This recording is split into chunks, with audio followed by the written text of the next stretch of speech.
Hello, grammarians. I want to go over some of these with you just to show you how to think through some of these different sentences to figure out which is the best answer. So mine has some thoughts. These aren't choices. You've got a line next to each one of yours where you would write A for who or B for whom. So I just wanted to give you a little bit of insight into my brain. So your sentences are going to be the same. Bess Melissa, it's an interesting name. Bess Melissa, who or whom hates spiders, wears bug-stomping boots wherever she goes. So in my head, I have to ask, her hates spiders or she hates spiders? So the answer to that would have to be she, right?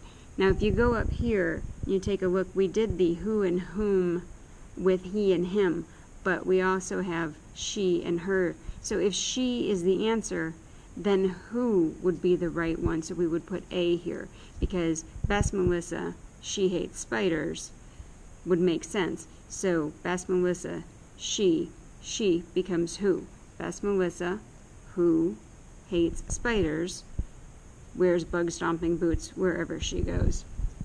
Now, here we've got Miss Davis glared at Jason, and this is going to be tricky because you're automatically thinking glared at him or glared at he, but that's not the case. Here we have a subject and there we have the verb, at Jason. So this right here is a preposition and there's your direct object. But in this case, we have this Jason person doing something. So spent the entire class drawing aliens in the margin of the lecture outline. So you ask yourself some questions. He spent the entire class or him spent the entire class? And we know that he makes more sense. So we go back up here and we've got he, so we have who. So the answer would be A. Miss Davis glared at Jason, who spent the entire class drawing aliens.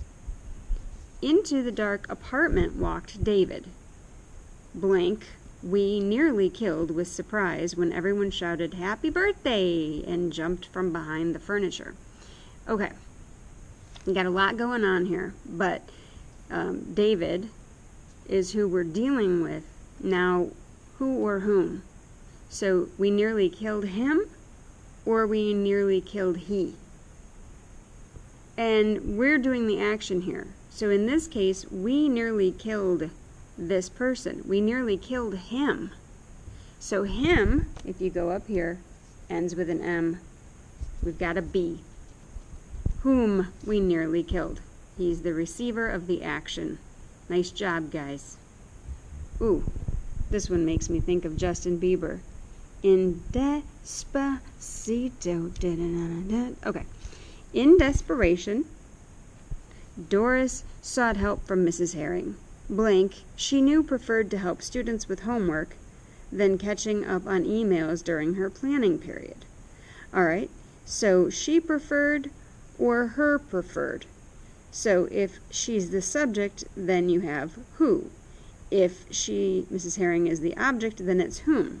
So sought help from Mrs. Herring.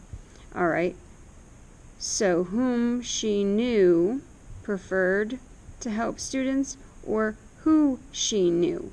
So right here, we can cross this off. Mrs. Herring preferred to help students. So that means that is the subject, and then we know that we have to use the who, because Mrs. Herring is the subject here. Who preferred to help? It's a long one. I'm going to do one more. RJ. The doctor explained that RJ, blank, we had rushed to the veterinary clinic, would not die after eating the 8 bananas he stole off the kitchen counter. Alright, so who did we rush? We rushed him to the clinic or we rushed he to the clinic? And that's obvious. We rushed him to the clinic and they end with M, so this would have to be B for whom. Alright, let's just go through 6 through 15, all on your own. Good luck, guys. Later, skater.